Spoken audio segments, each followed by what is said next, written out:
Log on, tune in, find out. Another good idea from Cambridge.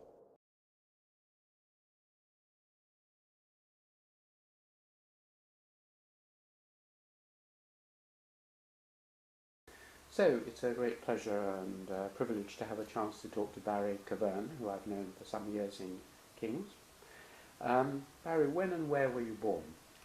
I was born in 1942 in a very small village in Yorkshire called Warmsworth, which is, nearest town is Doncaster.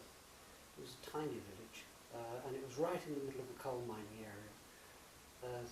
Edlington, Main, Cadeby Colliery, Maltby Colliery, all around that little village there were collieries. In fact, the only industry for that area was coal mining. Mm.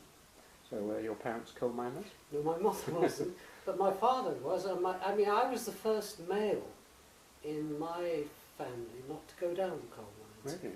Yeah. For how many generations? Oh, for 4 generations. And thank goodness I didn't. Mm. And my father, actually, he got trapped in the mine with a fall and did himself an injury, and then stopped mining and used the money to buy himself a small business, and the business sort of went well, and he moved into a bigger business, and so it went on. So what kind of business? Into a hotel business. Hmm. He bought a small hotel. Hmm.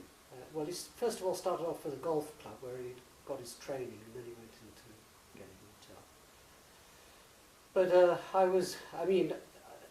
the story I'm recollecting now is what was recalled to me rather than basically remembering it, because although I was born in 42, my father was at war, and my grandfather had died, and my great-grandfather had died, and so I was brought up in a house full of women. And I was absolutely spoiled rotten, so I tell you. I had 3 women all competing for my attention. And, mother, grandmother, and who was the other? Great-grandmother. Oh. Mm. Do you remember anything about your great-grandmother? Oh yes, I do. Yeah, Tell me about very, her. very close to her.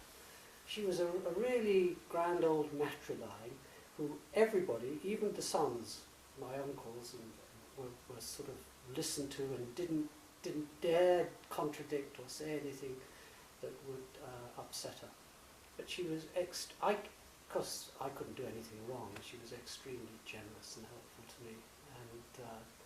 And I guess according to my mother, she brought me through life in that I was born prematurely. I had only weighed just over 4 pounds, which during the war, there were no incubators or anything. The nurses told my grandmother, not my mother, that I wouldn't stand a chance of surviving. But my grandmother brought me through by feeding me little drips of sugar and water because I couldn't suckle very well. So that's truly amazing. And I can still remember my great-grandmother's co-op number.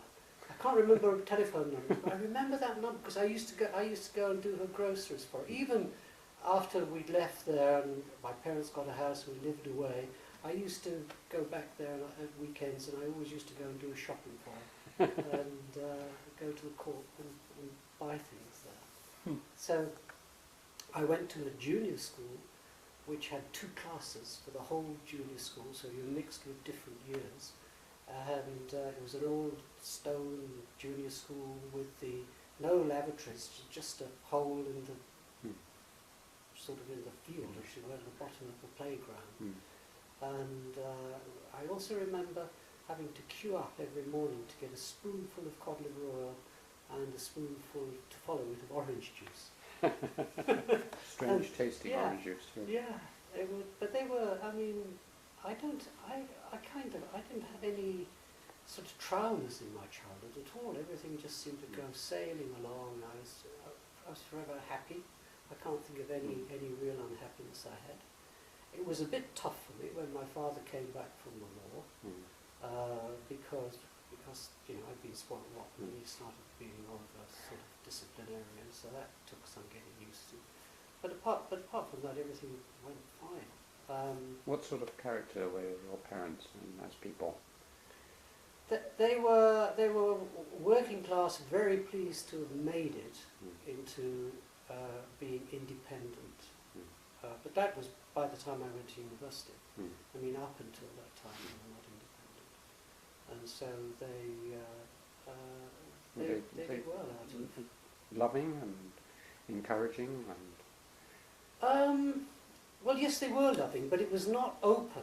There was this Yorkshire way and male chauvinist way of not showing emotions. And my mother almost felt a little bit kind of ashamed when she was openly emotional. Didn't like people to see that. Whereas my great-grandmother was always open and loving and kind and cuddling and things. So there was, I wouldn't say that I had a lot of love and physical attention, although I knew that they were always there and always cared about me, and I could ask for whatever I wanted, and they would be helpful in that way. But I was kind of left to grow up in my own way, as it were. You have brothers and both sisters? parents or were not? working. I had a younger brother. Yeah. Both parents were working, and he went into the family business. And I'd come home from school in the evening and let myself in and get myself something to eat, and I became fairly able to look after myself, really. From a young, that was even at junior school, from a young age. I mean, in those days you could do that. Now parents would be locked up to do that. But in those days it was quite common. Were you, on the edge of beautiful country, even if it's mainly coal mines? Did you roam around? I did, yeah. There was a lot of countryside. The river was the River Don, which was terribly polluted. I always used to think it looked nice because it had all this foam on top of it by the waterfall. And it was only later in life that I realised it was through pollution. But I used to walk a lot around there. And did you have hobbies like collecting anything or studying anything? In those early days, I'm talking now when I was at junior school. I was just a stamp collector. That was the only thing I kept. I still got that stamp collection somewhere, but that was the only thing really I did. Oh, I was interested in sport as well. I was interested in sprinting, running. Were there any teachers at that junior school who affected you in any way? Not particularly, no. I mean, the classes were huge. The classes were between 50 and 60 kids in a class, and it was massive. And I did my 11 plus there, and I think there were out of all of the two classes that took the examination, there were only 9, I think it was, who went to grammar school. And you were one of them? And I was one of them. I passed my 11 plus and went to grammar school. And then at grammar school... Which grammar school was it? Well, I actually passed for Doncaster Grammar School because the junior school I went to was in the borough. But then I was told that because we lived out of the borough, because this village, Warmsworth, is just on the periphery out of the borough, they said I couldn't go to the grammar school. So I went to Mexborough Grammar School, which was West Riding of Yorkshire, so it was all part of West Riding. And but I wasn't allowed to go to the town Doncaster Grammar School. And that was a massive grammar school, co-ed, over 1,000 students, 5 streams in each year, and in those days we were streamed. You went into, not only did you do your 11 plus, but you were then subsequently streamed to get into whatever stream was appropriate, and I got into the top stream. But I never ever came first in the class. It was always girls who came first, second. The highest I ever came was third. But I sailed through school without any problems. I got the cane twice, once for whistling in the corridor, and once for eating in the street. So although it was a state, traditional grammar school, they maintained very strict discipline.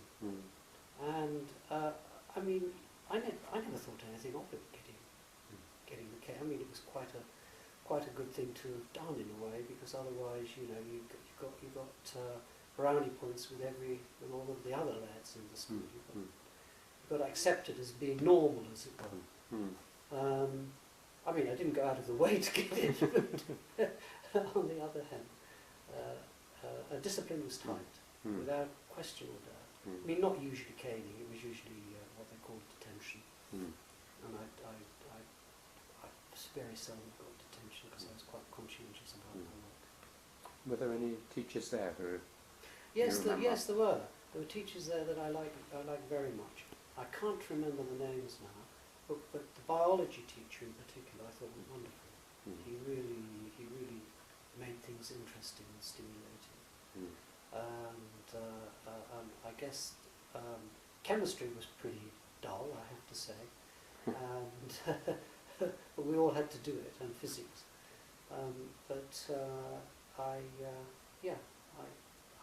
Did the biology teachers sort of take you out on Yes, expeditions? we did. Yes, we went on to field courses and things like that. And that was again quite eye-opening, and I enjoyed that very much. I also at secondary school played chess. Did you? That became one of my hobbies, and I played for the school, and I then played for the county. And then when I went to university, I played for the university. But I played with 69 other 70 boards. We played one of the Russian grandmasters, and I lost, but nobody beat him. And I suddenly realised that, gosh, I thought I was good at chess, but I'm not. I'm a million miles from being good at chess. You know how you kind of sail through, and everything you do, the standards that you come up against, you're high, and the standards you come up against are high, then suddenly you meet somebody who is really first class, and you suddenly realise, oh, you know, this is... And so I stopped playing, actually. I gave up. Well, not entirely gave up, but I stopped playing, as it were, seriously, because I realised there was nothing I could do to become that good. Not that, I mean, when I say nothing I could do, I wasn't prepared to sacrifice absolutely everything, every minute of every day, to play chess. I played chess because I enjoyed playing it, and I enjoyed winning it as well. But there was no chance that I could put the amount of time and effort in to become that good. What about other games? You mentioned sprinting. Were you still running, or? I did, not particularly. What I took up, this is now when I went to university, what I took up was mountaineering, climbing. And I used to go quite often down to Harrison's Rocks in Tunbridge Wells, which is just south of London, and to Llanberis Pass up in Wales, up to the Lake District, up to the Cornwall, Zena Cove, the rocks down there. So pretty well all over the country, and in Scotland, climbing. We used to go up to Scotland every winter and go mountaineering, that was, rather than rock climbing, because it was pretty walking and mountaineering up in the Larry Grew, up in the Highlands of Scotland. That was absolutely terrific. One year we rescued the SAS. They had been put out on a mission, these four guys, dressed in civilian clothes, and it can be bitterly cold. That came along. I remember the eggs froze solid, and these two guys came to our tent and said, because we were out in the middle of nowhere, and you know, there's no civilization in fact, it's the most distant place you can be from any civilization in the British Isles. And these guys came and said, we've got problems. Two of our men have collapsed, and they're in serious need of rescue. And so we let them have one of our tents. We had two tents. They had one of our tents and sleeping bags. And they wrote to us afterwards and sent us a new tent. Well, no, they reconditioned the tent, that's right. They reconditioned the tent and sent us our things back, and they were very grateful, and the guys survived. But they didn't tell us very much about it, except that they were on a mission, and that we later realised they were special services. So yeah, they were adventurous days, and I enjoyed that. And after university, I took a year out and went to Africa, to the Mountains of the Moon initially, to do mountaineering there, and to do biological project that we set up to get, and it was a university expedition, so we got funding from various places to help pay us for this. And I went out on a boat with a supernumerary crew, sailed all the way down the Suez Canal. Mountains of the Moon are in Kenya? Kenya and Nzori. Yeah. Out on the border.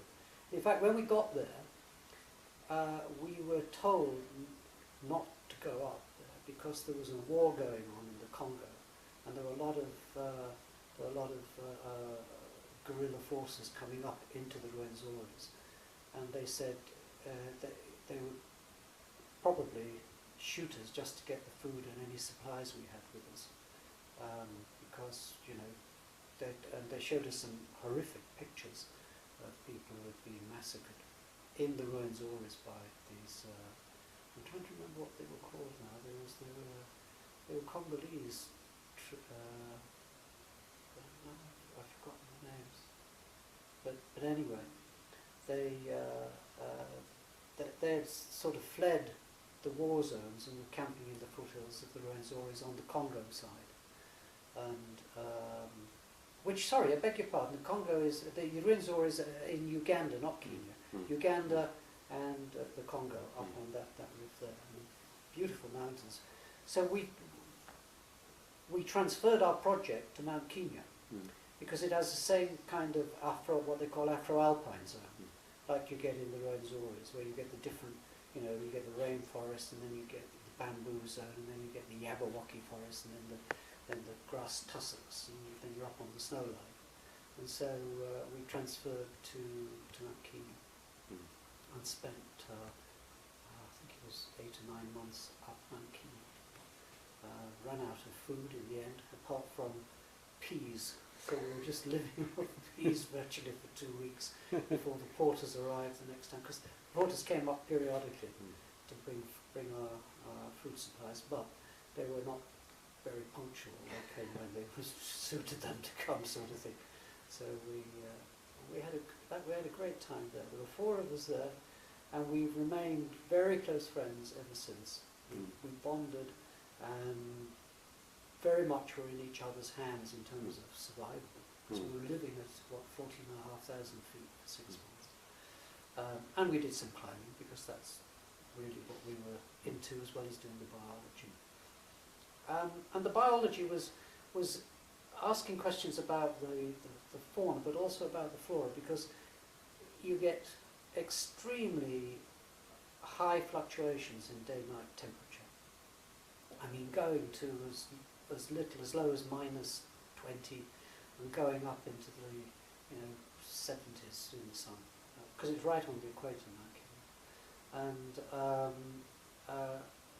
we were interested in how any flora could possibly survive, and B, why the plants there grew to such gigantic size, because you had the senesioes and lobelias which grew up taller than a man, huge, great size.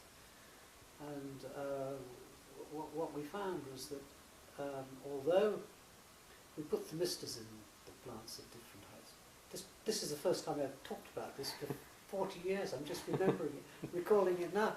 We put themistors in the plants and found, in fact, that what happens at night is the leaves close up, and so the temperature, the core temperature, doesn't go below 0.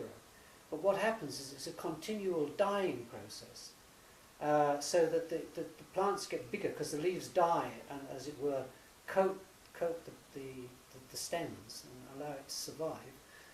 And then during the daytime it's all metabolic process and growth. At night growth slows down and death occurs of parts of the plant, which protects the rest of the plant. So it was quite, it got me interested in biology in the sense of doing things and thinking about things for the first time. This path we've taken has been along mountains and mountain climbing, and really the point of departure was your school. So if we can go back just to finish off in the school, a couple of things. One is, were there any other sort of extramural activities, student politics, drama, music, that was you were beginning to get interested Well, in? I wasn't hugely interested, but you know, I was in the school play, and I was I played a violin. Yes, I did. I played a violin. I gave up. I've forgotten. I gave up playing that. In fact, I played the violin at junior school, and I gave a solo concert there. Well, not a concert, but they call it a solo to the town in the town hall when at the age of 10, I think it was. And my music master thought I was destined to become a famous musician. But when I went to grammar school, I have to confess, I didn't tell them that I played a musical instrument. Because, again, it was something that, to be good, you had to put a lot of time into it. And so I was very much into trying to be male, as it were, and do male-like things rather than do things that I particularly wanted to excel at. But did you maintain an interest in music? I mean, do you listen Oh yeah, to music? absolutely. Yeah. Do you listen to it a lot? Yes, I do. What kind of music do you like? Well, my favourite music is as I get older, I think it's very much Bach. Bach. Yeah. But I also, I like the old Gregorian chant. I like the Mahler, and a whole range of musicians, both old and relatively new. Sorry, composers, not musicians, composers. But I haven't. It's something I do to relax to, rather than do out of an intellectual pursuit, which I did much more so. It was much more intellectual in terms of getting to know all of the different composers and different types of music when I was at university. Then I spent a lot of time listening to music and getting to know music. Does the relaxation help your work? I mean, do you listen to music to let your mind calm down from work, or as an inspiration to work? Is it related in any way to No, not as an inspiration. I just do it to relax, just to sit and quiet time. Yeah. The other thing that often happens at around that age, i.e. 15, 16, is either a movement towards or away from formal religion. It's a time that some people are confirmed. I don't know what your parents... No, I was never confirmed. My parents weren't overtly religious. They, if you ask them if they believed in God, yes, they did. And they went to sort of births, marriages, and funerals, really. So I wasn't brought up in any religious way. I think, I found out, after my mother had died, in fact, that her father, my grandfather on my mother's side, this is the other grandmothers I was talking about, I never knew her because she died very early, when I was about 1 or 2 years old. But on that side of the family, my mother's father, my grandfather on that side, who did live to a ripe old age into his 90s and was a First World War hero, he fell out with his father, who was a rabbi, and he married somebody who was not Jewish. His wife was not Jewish, and more to the point, he signed up to go to war. This is in the First World War, without his father agreeing to it. And so he was literally cast out of the family from his brothers and father, and they just wouldn't talk to him. And so, I guess my mother wasn't brought up in any religious way for that reason, and nor was I, or my brother. And what has your religious development been? I mean, talking to a number of people, it seems that the physicists are a fairly mystical bunch, whereas the biologists tend to be of the Dawkins persuasion. Well, I'm certainly not of the Dawkins persuasion, because I think he's just as evangelical as the evangelists. I believe in beliefs.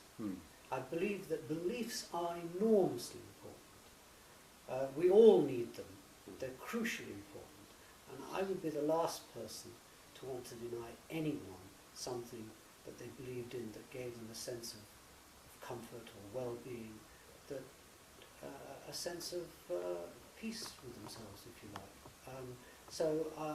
But I myself believe that my beliefs are very much in humanity and the future of mankind, and trying to ensure that we keep our environment as habitable and ecologically normal as possible. I mean, so I do believe that there are important things but for me the important things are the here and now ones, rather than what might happen at some future time, if there is such a future time. So Dawkins' argument that Darwin has disproved religion, what do you think is? Well, I don't think that Darwin has disproved religion, because Darwin himself, I mean, he was a religious man, and then I think it was more the death of his daughter, wasn't it, that kind of made him disaffected. And his wife still remained very religious, and they were together. So I think that if he had been anti-religion, really anti-religion, he would never have got on with his wife and family. And so I think that he too was tolerant of religions, even though he himself latterly, I guess he didn't believe, although I have no evidence for that. But I mean, I certainly don't believe in special creation. I mean, I can't accept that. And I do believe in evolution firmly and profoundly, and I believe it's infinitely more complex than we might imagine it as being. But nevertheless, I'm absolutely committed to it and very interested in it. And in fact, in this last few years, most of my thinking time has been thinking about evolution and how things have come about, and how, in particular, one of the things that particularly interests me at that level is since humans are evolutionary continuing with animals, what makes us so much different? And it's that what are the evolutionary steps that have made us that little bit different? Don't get me wrong, depending on what kind of level you want to look, you know, cellular, molecular, genetic, you know, we are remarkably, incredibly similar to all other living creatures. But at the level of brain evolution, we are really something quite special. And of course my interest in the brain and behaviour, and therefore a great deal of interest is I have, so far as how our brain came to be what it is and how it makes us different from other animals, whilst at the same time being remarkably similar. Well, that's a very fascinating area, which perhaps we'll come back to. Sure, when we discuss. I'd be delighted to come back to. But just coming back to your progress through education, you'd obviously got into a science stream, and there were subjects which interested you. Sixth form was science stream, And although, believe it or not, in the lower school I was in what they call the arts stream. I'd been streamed, so then when I went into the science stream, I had to take my O-level and A-level chemistry in the 2 years, because I hadn't done chemistry. So you found it fairly dull, as you said. I did, yeah. But I did it. You did it. And then was it obvious that you would try for university at the end of? Yes, it was. Oh yeah, I mean, the school was bent on that happening. Although again, I was the first person in my family to go to university. I have cousins who have also gone, who were, let me think, they were younger than me, yeah. Only one, there was another a cousin who was a year younger than me, and other cousins ever since. So, And where did you go? I went to London University. Which part? It was called Queen Elizabeth College, but it was part of King's College, and is part of King's College now. I'm King's alumni, if you like, King's London, that is. And how was that? Did you enjoy it? I did. I loved it. I thought it was absolutely fantastic. It was a real eye-opener, being in London and being independent and away from home. And I have to say, I didn't put as much time and effort into my academic work as I did into my social life and being on societies and chairing societies and various things in the university and the college. And I had a terrific time. I really enjoyed it. This was 1961, wasn't it? This would be 61 to 64, yeah. And then I took a year out to go to Africa. Then when I came back, I decided, having taken that year out, that really the thing I was interested in was doing research. I couldn't face up to doing it any kind of routine job. I knew I'd never survive. I felt I just had to do something which I would find interesting. What did you read at university? What was the subject? Physiology. Physiology. Yeah. Were there any notable teachers? Huxley wasn't there. He taught a bit in London at one point. I certainly wasn't taught by him. Actually, the person that I admired in those days was J.Z. Young. I used to go and listen to J.Z. Young's lectures. I thought he was a wonderful, wonderful biologist. He had an enormous knowledge and grasp of biology, and he was also he had a very evolutionary approach, which I think is what kind of stimulated me to think more about evolution.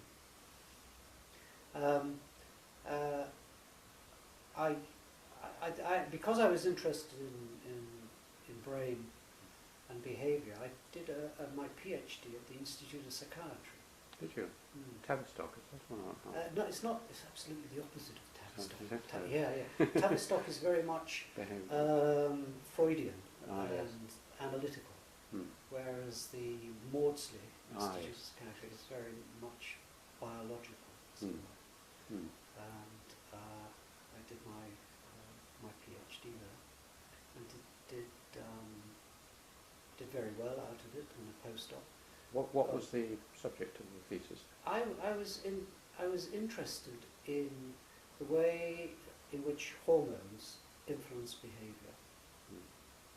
And they had a very powerful effect on behaviour in rodents and small brain mammals, but nobody had really looked to see if they had any impact on behaviour in large brain mammals. And I worked with monkeys, and I was very interested in what motivated females in terms of their sexual activity with respect to their cycle. The problem was that the work done in the field was very incomplete in those days, and any work done in the lab had just said, well, monkeys mate at all times, sort of thing.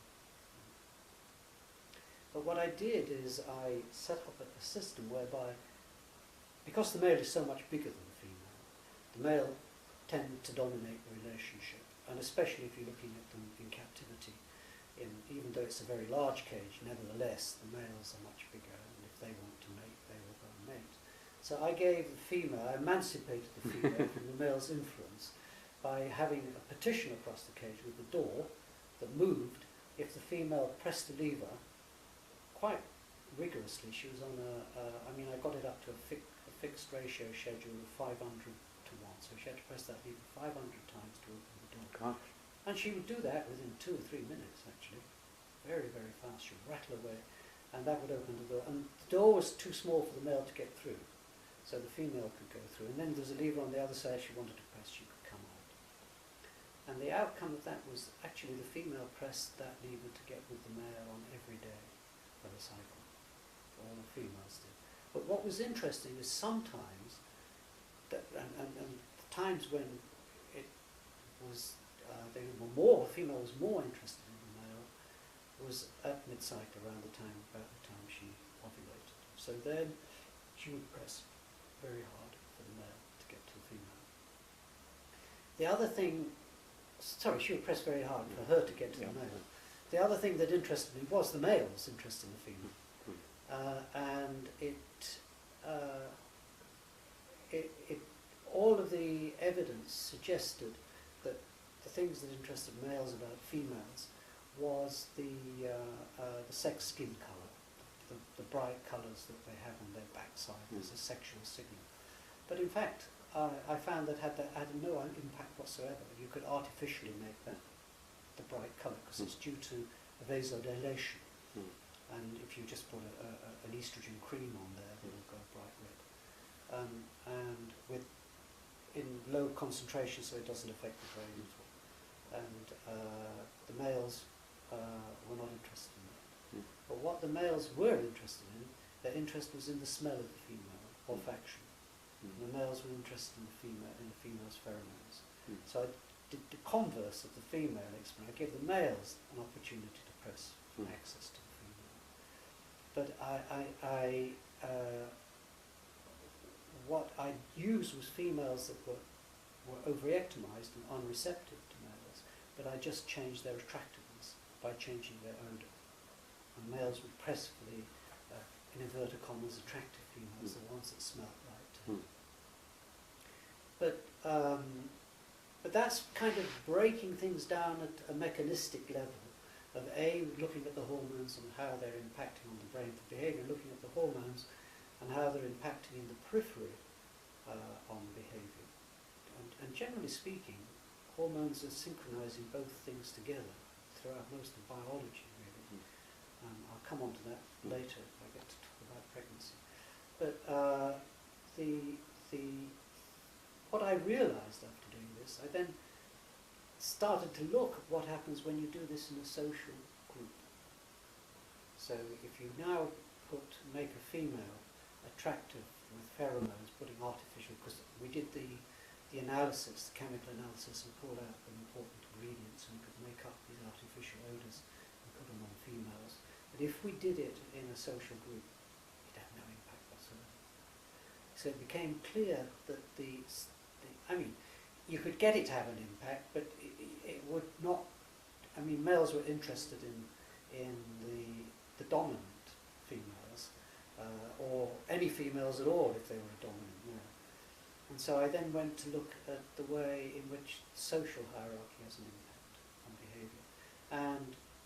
And what I found was, again, it became inverted in that an animal's status was much more important for the behaviour than the hormones.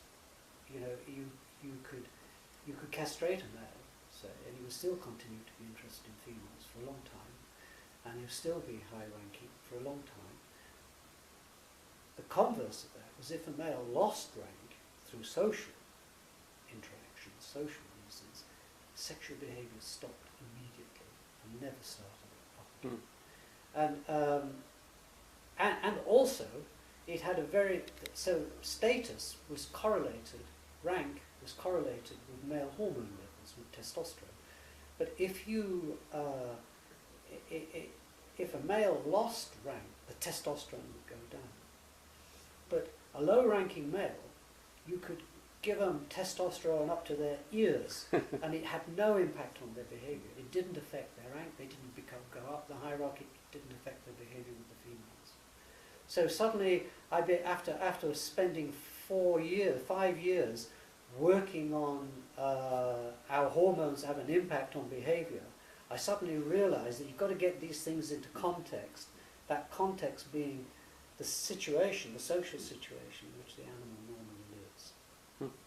So I suddenly realised that social hierarchies were very much more important. But social hierarchies not only affected the male, I also found that they could affect the female too. And they could affect the female in the sense that low-ranking females were less likely to ovulate. They became anovulatory. They didn't show an LH surge, and they didn't show an LH surge even by challenging the brain, which controls the ovulation, even by challenging the brain with the appropriate hormones which normally bring it about. They simply wouldn't have a response in the downstream organs, and so you had a social suppression of reproduction in low-ranking individuals. Very interesting. Who was supervising this? That work was supervised originally in London with the operant work, that is the Lever Pressing in Wales. That was with a Richard Michael. What happened was, I was offered a job. There were 2 or 3 people in the States who were interested in the work I was doing and offered me positions, and I applied for a fellowship, an American fellowship, and I didn't get it. So okay, I didn't get it, and so this Richard Michael allowed me to continue. Not allowed me, he wanted me to continue, so I was doing very good work. I mean, I think in that, I think I had something like 6 or 7 papers in Nature and Science over the course of 3 years, which was pretty good going. I mean, plus other papers as well in lesser journals, but I can't remember which they were. Anyway, we're going back to the late 60s, early 70s here. Anyway, about a year after that not getting there, Richard Michael invited me to go to the States. He says, I'm moving to the States and I want to take you over with me. I've got a position, you have a senior postdoc position, tenure post, and senior postdoc with tenure track. And do come along, I'll give you every opportunity. Well, I actually wanted at this stage, I wanted to make a move, because I thought, I've been in this environment and I didn't like his attitude. Although he was, I have to say, at that time, he was very, very helpful and positive to me. Actually, one of his former students, Joe Herbert, who was here in Cambridge, and I came up to see Joe, because you're in a difficult position when you've had this kind of relationship with somebody who you felt was no fault of your own, and all you'd done was worked hard and produced well, and suddenly been let down very badly. But there was not much you could do about it. So I came to see Joe to talk to him about it and see what because he'd done his PhD with Richard Michael as well, and he was very sympathetic. I do understand. Why don't you come here to Cambridge? Because he started in Cambridge, and I said, well, that would be very nice. And so I brought my money with me to Cambridge for a year, and then I got a fellowship, not a college fellowship, I think it was a Foundations Fund for Research in Psychiatry fellowship. And then I got a lectureship within, I think it was 2 years, or 2 or 3 years, I can't remember exactly, but a relatively short period of time. In the department of? In the department. Of zoology, or? No, this was anatomy. Anatomy. Oh, right. So I then had to learn anatomy. I had to learn how to dissect the whole body and instruct. And I must say, I learned a lot about the brain, a huge amount, because teaching medics in those days, they had a full year on the brain. And, I know the brain inside out and backwards and upside down. And, if you get a bullet hole here, I can tell you exactly the structures it's gone through, what the problems will be. So it was a complete new discipline. But I don't mind. I love being on a learning curve. I spend my whole life. I'm still on a learning curve. Learning. I just love learning new things. So I had no problems with doing DR work and teaching and supervising. And I didn't actually supervise the upper limb and the lower limb, because I found them so pretty dull to supervise. There's nothing intellectually challenging about them. But the brain is challenging. Knowing and understanding the brain is very challenging. And I also think that you can't look at the brain in isolation. You need to know how the brain fits in with the body, as it were, and how it responds to the bodily needs as well as tells the body what to do. So I enjoy learning my anatomy and getting knowledge of anatomy. Did no one think it rather odd that someone who knew no anatomy was now a lecturer in anatomy? I got my lectureship purely on the basis of my publications and, you know,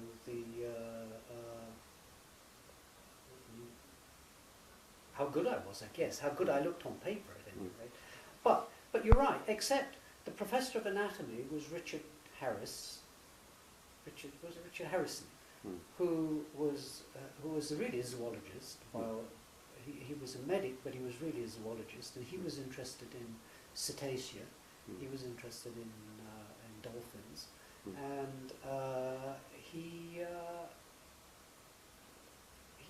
said, "Oh, anybody can learn their anatomy." Was his attitude, and so I did, and I taught. I mean, I actually gave lectures.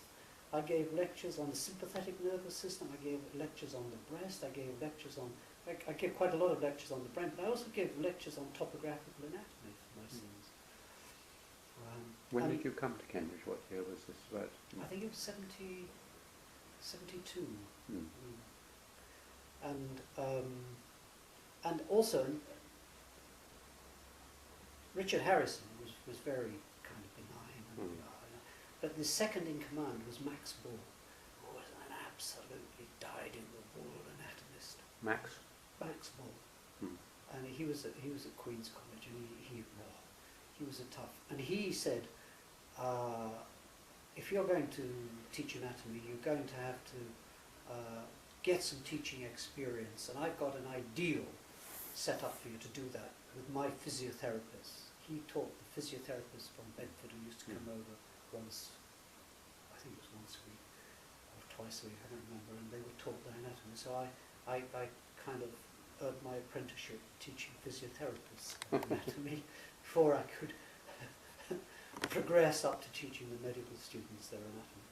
I say progress, but it's once you know it, you know it. There's nothing intellectually challenging about it at all. Did you obviously enjoy teaching, yeah, or you did enjoy teaching? Oh, I do. I still do enjoy teaching. Which I kind, enjoy particularly? teaching. I mean, lecturing, supervising the Both. students? Both. I supervised right up. I mean, I long after I'd been a professor, I supervised for the whole of the second year medics as well as NST students here. But then the college appointed a medic to a fellowship, and he was a medic, and part of the fellowship meant that he had to teach, and he was a neurologist, and so he taught the brain, which is what I've been teaching. I was perfectly happy for him to do that. I'm trying to remember the name of the fellowship. It was one that was endowed, that begins with M. The mathematicians had it first. Anyway, I can't remember it now. But he took over. You enjoy lecturing? Yeah, I do enjoy lecturing. And you must do quite a lot of PhD supervising, or? Not now, because I have done PhD supervising. I never had more than 2 students on the go at one time, so they're overlapping, as it were. Was that intentional, Yeah, or? it was intentional. I didn't want a great crowd of students, and I felt I could give them, bearing in mind what I'd been through, I wanted to have a continuously open door and give them undivided attention. But this, of course, when you're due to retire, you can't take on students anymore. So I hadn't taken any on, because this is officially my retirement. I haven't taken any on for the last 3 years now. Although I'm still carrying on with my research, I've still got grants, and will be continuing till the end of next year, possibly longer, I don't know. Because I'm a joint holder of the Lever Union with Rob, Pat Nye on one side, and Rob and Marta the other side. So So I'm still engaged and involved with that to some extent. Again, which is very much a part of brain evolution, which is my interest. Let's go back. I mean, you became a fellow of, was King's College that you became a fellow of? First? No, I didn't get because I'd not done my undergraduate degree here. I didn't get a fellowship, but I did teach. I taught for King's actually in 73, 74, 75. But then Charlie was, I think, very much in favour. Charlie Loeb. Yeah, of having someone who had a medical qualification. And the college appointed a pharmacologist called, I can't remember his name, but he went up to a chair up in Edinburgh. You may remember him. He had a limp. I can't remember his name. I'm getting terrible on that. But yeah, so I didn't get a fellowship here. But you must have in the end. I mean, at what Yeah, point? I then went. I became what was called sub-director of studies for medical sciences at Sydney, Sussex, and I taught Newman. I didn't teach topographical in upper limb, lower limb, that kind of topographical, but I did teach head and neck, endocrinology, and brain, and both brain and neuroscience, both the anatomy and the physiology, as it was then called. And then,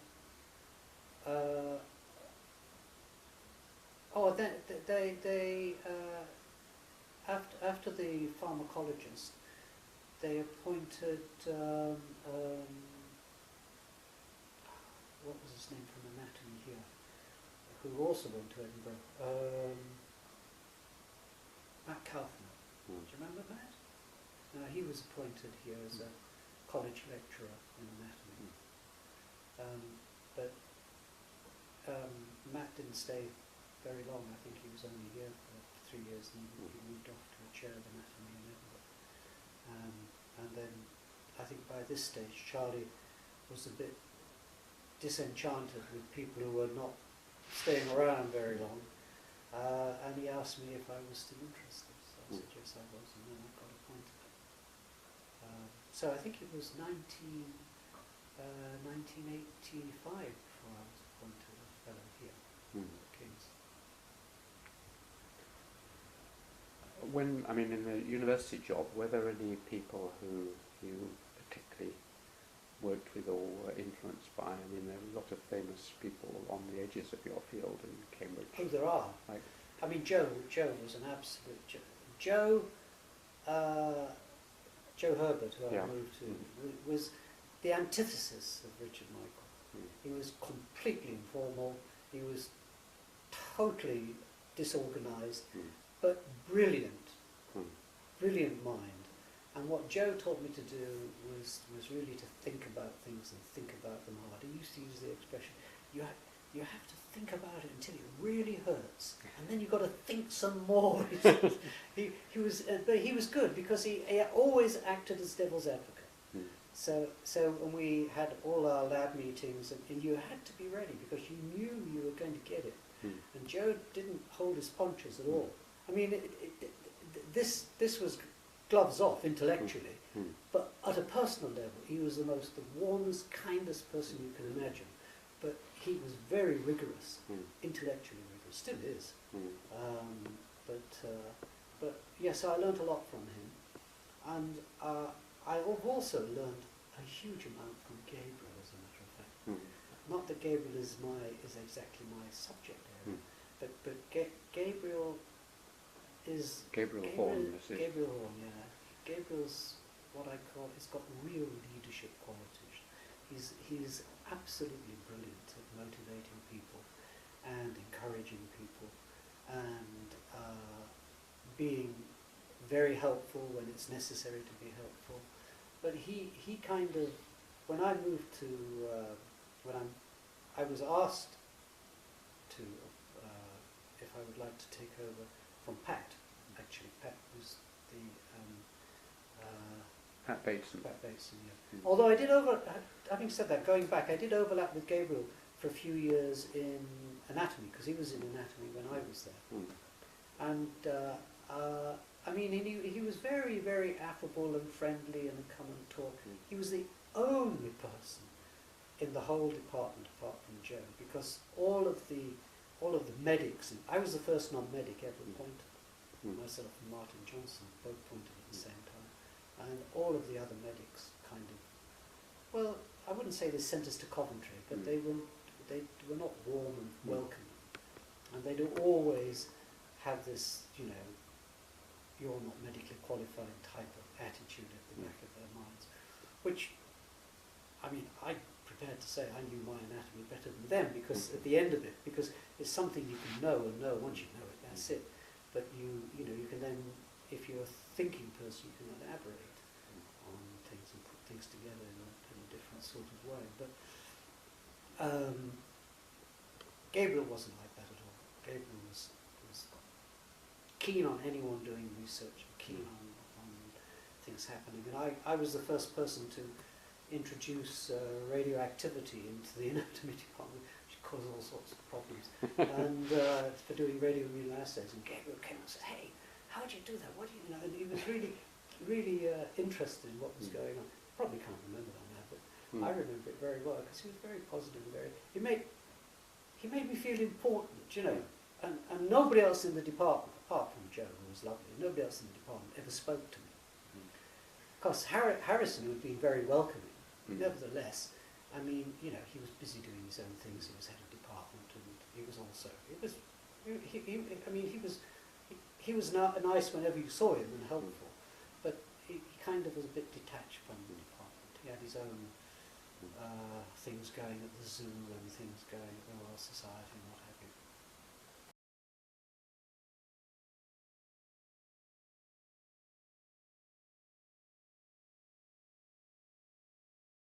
Finish off on one or two people. Yeah. You mentioned Gabriel warmly. Yeah. The other people who I've interviewed might be in your sort of on the edges of your field. One was Robert Hind. Yeah, Robert is a super person. Absolutely. Tell me He's about been it. very positive and very encouraging and very helpful.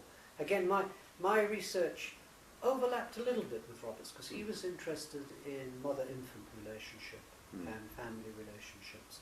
And I've been very much interested in mother-infant relationship at a mechanistic level, in terms of how the brain works to regulate that behaviour, and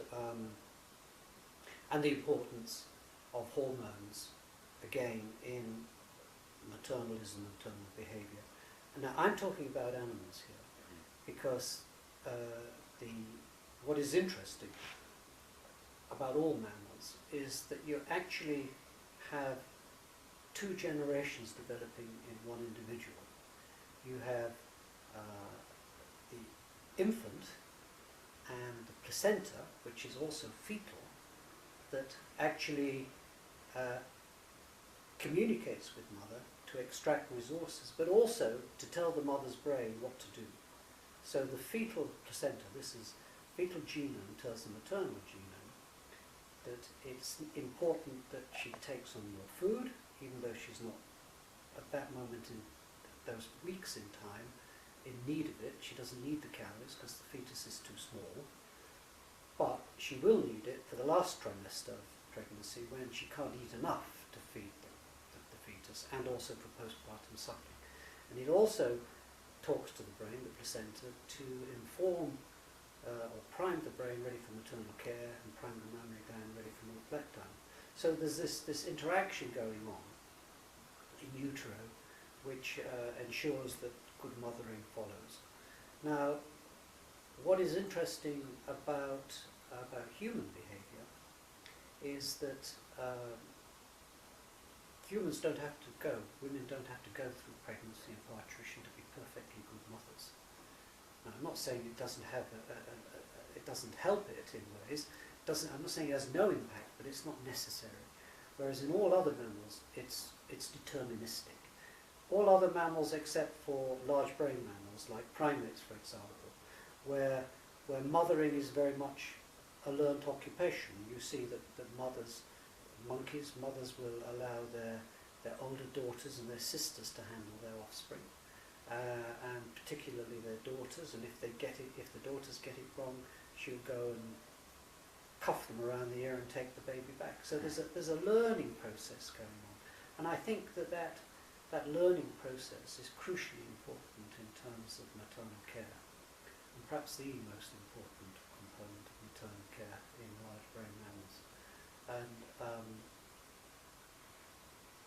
one thing about the human brain in particular is that it continues to develop postnatally for 17 years, up until late puberty. Between 17 and 21 are the final years of maturation. There's no more growth, but there's a complete pruning and remodelling of the brain, particularly those areas of the brain that are concerned with forward planning and with controlling emotional behaviour. So really, this care goes on, not just in utero, as it were, but for many, many years afterwards. Most of the brain development occurs postnatally, and when you've got a large brain, then you need to be giving the kind of care that is important for that brain to develop, in other words, in the most appropriate social environment.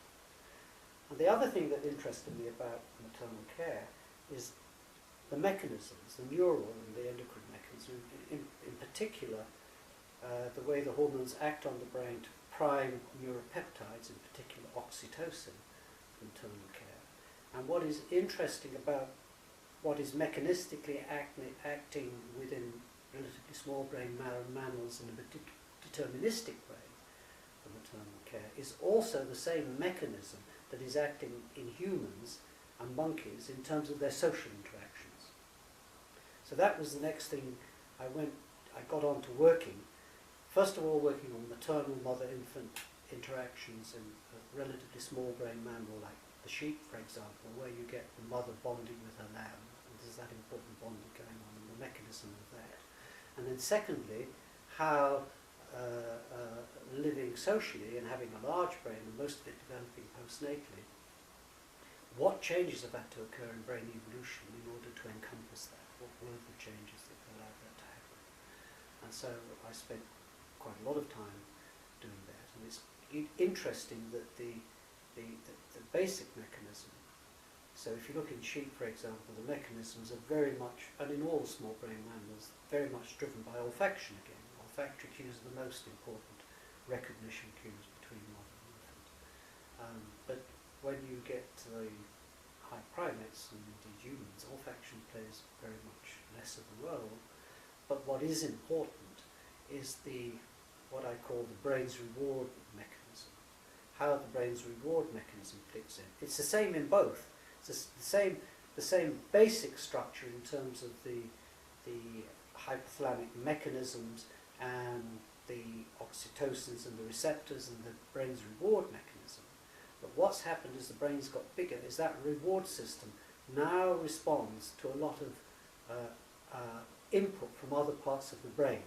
It's not just regulated by these neuroendocrine mechanisms.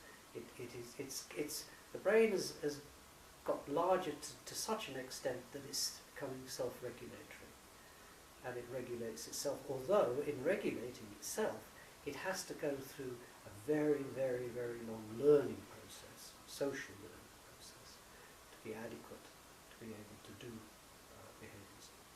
I mean, we kind of think about everything we do as being straightforward and natural, but unless you've watched a mother interacting with a young child, I mean, I didn't see it so much with my own kids, but with my grandchildren, I see how much effort mothers put into their babies to get them to stand up, to get them to feed themselves, to get them to walk.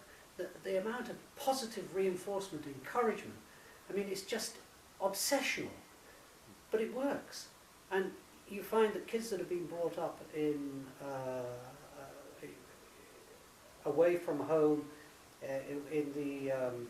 where these children have been neglected, and they're brought up in that's a sort of nursery, they don't learn to walk, they don't learn to talk, they just, it's unbelievable. You never think of, we've actually learned to walk. You don't think of it as being a learning process, you think it's natural, but it isn't. You have to, everything that the human brain does pretty well depends upon learning. You mentioned 17 to 21 as the sort of age at which the brain reaches its sort of maximum. Right. Is that also the time by which this socialization of learning process has reached its...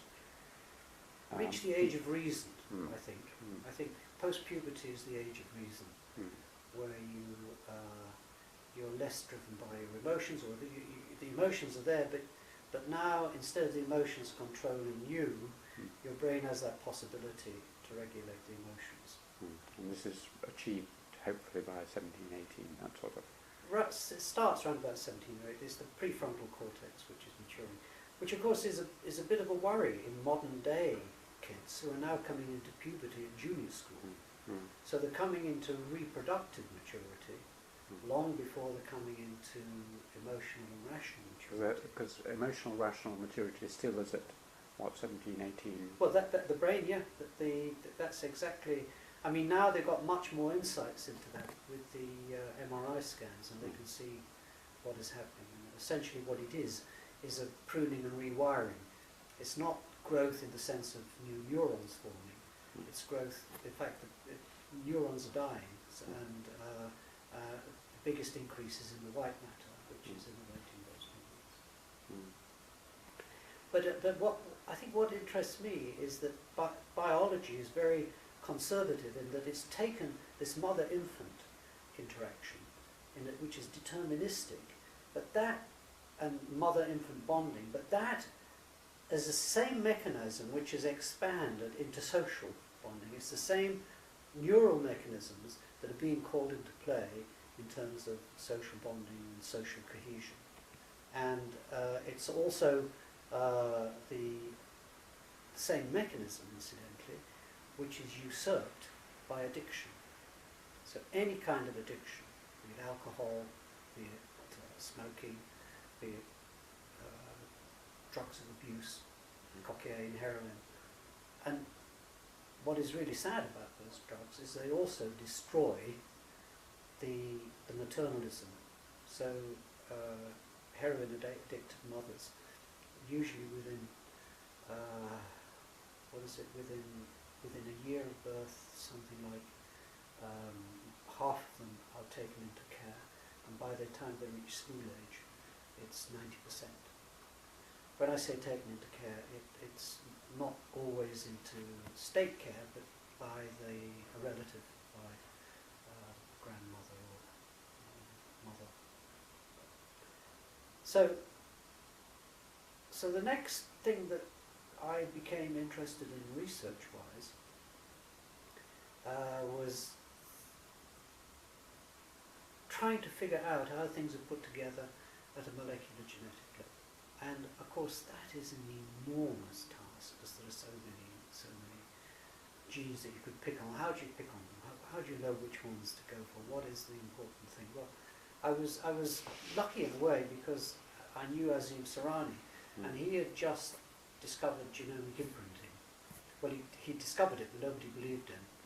And he discovered it in the context of the placenta. And I was interested in it so far as the brain was concerned, although there were no imprinted genes at that stage. So what we did is we got the whole of the genome imprinted. Imprinted genes are normal autosomal genes which are expressed according to parent of origin. So there are some of your genes which you've inherited from mum and dad, but only your fathers are expressed, and there are other genes which only your mothers are expressed. So some are maternally imprinted and silent, some are paternally imprinted and silent. So they're monoallelic rather than biallelic. And you can try and figure out what the whole of the imprinted genome is doing by making parthenogenetic or androgenetic animals, which you can do by, putting the nucleus from an egg into an egg, and you get a haploid organism of all of the genes that come from mum. You can do the same by taking out the female nucleus and putting two male nuclei in, but then it's lethal very, very early in development because of the placenta primarily. But what you can do is you can make chimeras, that is to say you can take cells and make them parthenogenetic or androgenetic, and providing they don't exceed 40% of the total, they will survive. And that has a very big impact on both brain growth, brain size at birth, and on whereabouts they're going to in the brain. And since then I've been following through in printed genes, and to cut a long story short, I'm still interested in brain evolution, but I'm going back to that maternalism and mother-infant, and how important the matriline has been in this context. And I'm particularly interested now in how the brain and placenta have co-adaptively evolved. And that's the things that I'm currently working on. I'm also working still on olfaction, because I'm interested in small brain mammals. Olfaction is the most important sensory system they have, and how adaptive that might be. How adaptive it might be according to the environment they're in, because you may not know this, but your olfactory and your pheromone, well, we don't have the pheromone receptors, but animals' olfactory and the vomeronasal pheromone receptors are continually turning over, the receptor neurons. These are the only neurons, or were thought to be the only neurons in the brain which regenerate. We now know there are some that go to the hippocampus as well. But anyway, the question is, if they're continually turning over, are they coming up with the same repertoire, or is their turnover being selected in such a way that they're better able to respond to the environment in which they find themselves? And that's what I'm interested in now.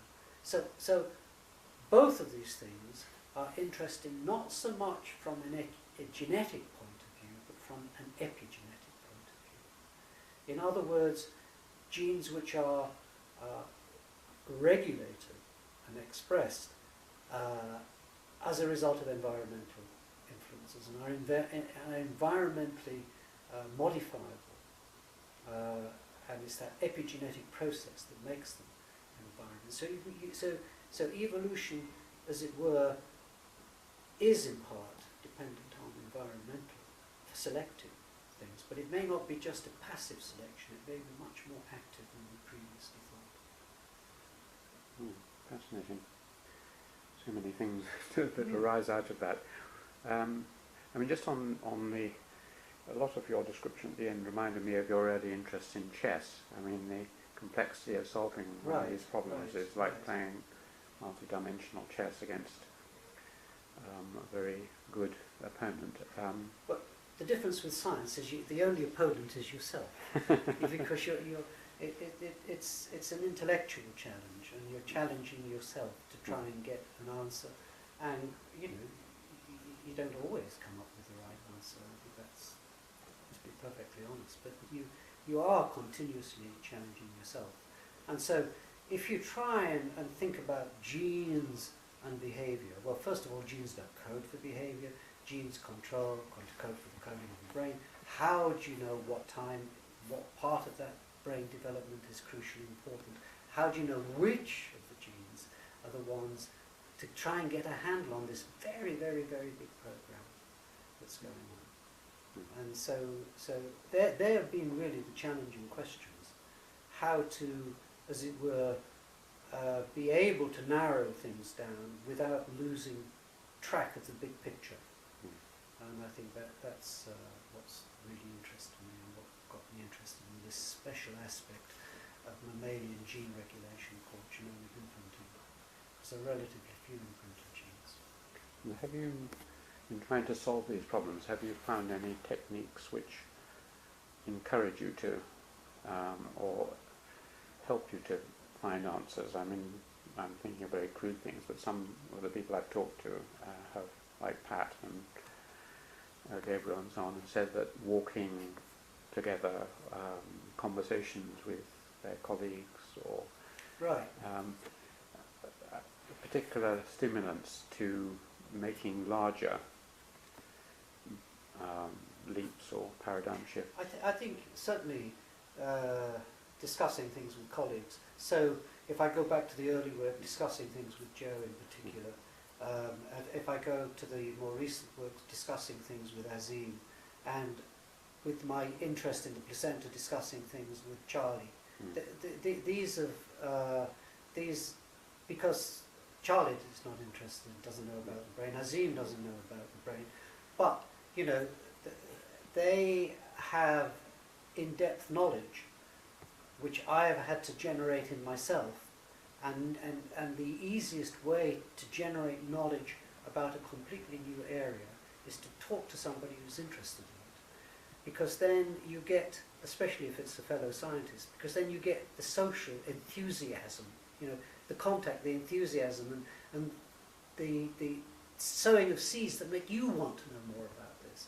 It's not quite so, oh, this is intellectually important, I'll go and read about it. Because you do go and read about it, but you need some primers, you need some direction, as it were, and some discussion about which to go about it. I mean, Azim is the most modest person you could ever imagine. He would never forgive me for saying that he's been extremely stimulating. And, well, I'm hoping to interview him shortly, so are you? I've asked him, yes. Oh yeah, he's lovely. He's lovely. It's notable, well, perhaps it's just a coincidence, but the two people you mentioned there, Charlie Loken and Azim Surai, are both Fellows of King's. I mean, some people, Pat and Gabriel, for example, and others have mentioned that collegiate structure, as I've found, helps long-term conversations with people, because you don't need to force it, but you meet them. That's right. Socially and continue a conversation. No, that's absolutely true, and I would agree with that. I would also say that supervising is a wonderful stimulus as well, believe it or not, because it forces you to keep broad. So it's no good my saying, I work on the hypothalamus in the brain and I know about that. You know, you don't. You have to put that into context of everything else. And every year I used to find students would ask me questions in a way that I hadn't really put it together that way before. You know, it's not that I didn't know all of the answers and all of the bits, but I hadn't put them in quite that format before. And they'd asked a question and I thought, yeah, that's interesting. That's an interesting way of looking at it. So, and there was never a year went by when I didn't at some point get some kind of stimulus. I mean, it's always rewarding to teach young minds, but it's rewarding as well in terms of stimulating yourself and keeping yourself aware of things. And coming back again to the college, are there any other people in the college who, I mean, Sydney Brenner, Pat Bates, and Sydney is somebody I have an enormous admiration for. I mean, I love to listen to Sydney and I love to talk to Sydney. He can be extremely rude and he can be extremely put down, you know, put you down just like that, but I'm prepared to put up with it. Because, in fact, when I was admitted for my fellowship, I sat next to Sydney, and I came away feeling about this big, you know. Oh my God, what am I doing going to King's with people like this there? But on other occasions, you know, I've spoken to him, and I know him well enough now to realise that Sydney's not a very good listener. But a few prime words, and you can get absolute monumental amount of knowledge and information and ideas that come out. I'm not saying they're all right, but you know, Sydney is just pure crystallised intellect, genius, I think. Now I have a lot of time for him. Several of the people I've interviewed said he's the cleverest man in Cambridge. Absolutely. Without any, in my view, cleverest man I know, without any question of that. And I'm proud to have been at the same college with Sydney. And, you know, there are times when I could strangle him, but especially but you learn. If you come with a guest, one thing you don't do is you don't introduce him to Sydney. you let Sydney want to come over and talk, and then it's fine. But, yeah, he's great. What about Pat Bateson? Did you come across him? Because he was the direct predecessor of... I took over from Pat, but of course then Pat came here to become Provost of Kings. And I kind of went into Madingley to take Madingley in a slightly different direction to what Pat had done. So there was a time when he was here, and so we were not really interacting very much. But since he stopped being Provost and came to Madingley, he's been involved much more with myself and postdoc and graduate student, and we have been doing things together. And Pat is now very interested in epigenetics because he likes that way of being able to engage the environment in terms of gene-environment interactions, in terms of developing the brain and developing behaviour. So I think he's enthusiastic about that, and he's enthusiastic about the work that I do. Two final questions. One was, not sure whether you'd fully finished off the earlier story you were telling about the similarities and the differences between human brains and other higher mammals. Yeah. I mean, you said they were very similar, but there was something special about the human brain, and you even linked it to perhaps to imagination or to religion or something like that. Well, I mean, what I would link it to is the long developmental process that it undergoes postnatally. So the brain that is forming continuously in a social environment, and that is what shapes the brain, what makes the connections and what makes different connections in different individuals. So that I think is very important. Now, in terms of religion, if you like, or in terms of belief systems, we all of us need belief systems in the sense that we all of us understand what we mean by guilt and what we mean by shame and what we mean by blame. And if we didn't ever feel guilty or shameful, then, you need an internal representation of self to be able to feel guilty. You need to know what you should be and what you're not being, and you're not matching up to the standards that you set for your internal representation of self. Now, some people, that internal representation of self, they put God in that place, or they put some religious being in that place to set that standard. I don't feel you need any external reference point. I think it's an internal reference point, but you definitely need that internal reference point. You can't, and that's what comes to you when you reach maturity, being able to value your relationships and value what you put into them, and value all of the things you do, really, in terms of what you expect of yourself. It's so all of the things that I've achieved, as it were, I feel that I've had a lot of influence from other people, but I don't thank God for it, if you know what I mean. I think that it's come about partly through my own direction, but partly especially through, in fact, being in an environment like Cambridge. Cambridge is just such a wonderful place for anyone who wants to learn and be curious. I mean, it's just full of it. You could live 1,000 years or compress your lifetime into. Expend it to 1,000 years and go off in all different disciplines and learn so you'd never come to an end of it. It's absolutely wonderful. I think what you've got to be careful about is losing focus. So it's very easy to lose focus because there's so many things which are intellectually stimulating. Well, we covered a great deal, but sometimes one misses some important point. I don't know whether, for instance, you're married or have a family, or... I am married. My wife is Spanish, and I just thought we were here to talk about academic things. But no, the crucially important part of my life, I have 3 children who are now grown up, and the 2 daughters have children, so I have grandchildren, and that has been my, as it were, secure base from which I've operated. That has always been there. It has always been welcoming. It has always understood me.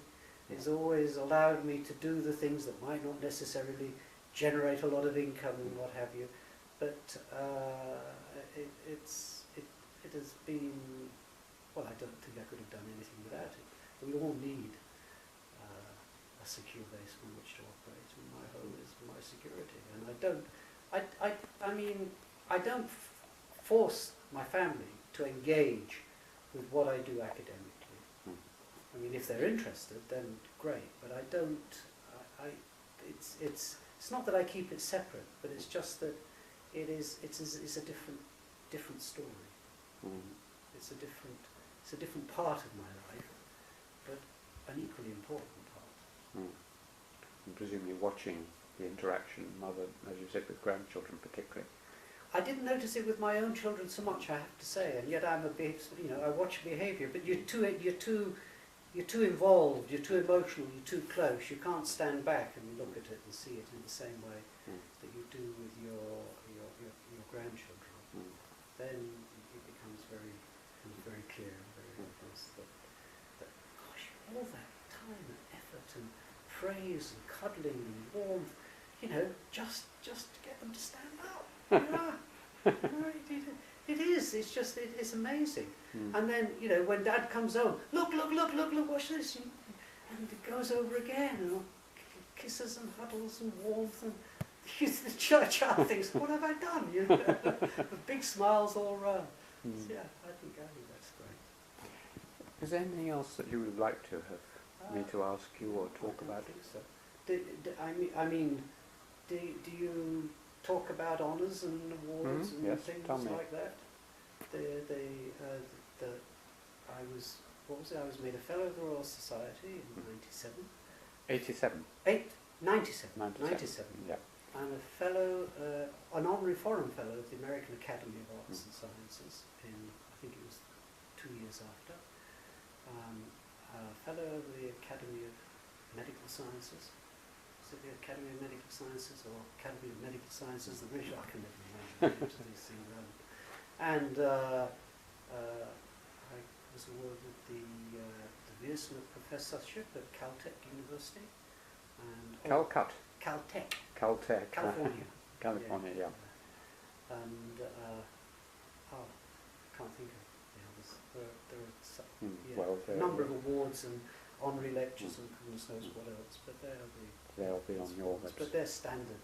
They're all, everything's on my CV. They're standard for Cambridge anyway. Yep, it's a high standard around here. I mean, it's when you're talking about little prizes that you think And 2 if possible. Anyway, thank you very much indeed, Barry. I think that's covered everything. Okay? My pleasure. Thank you.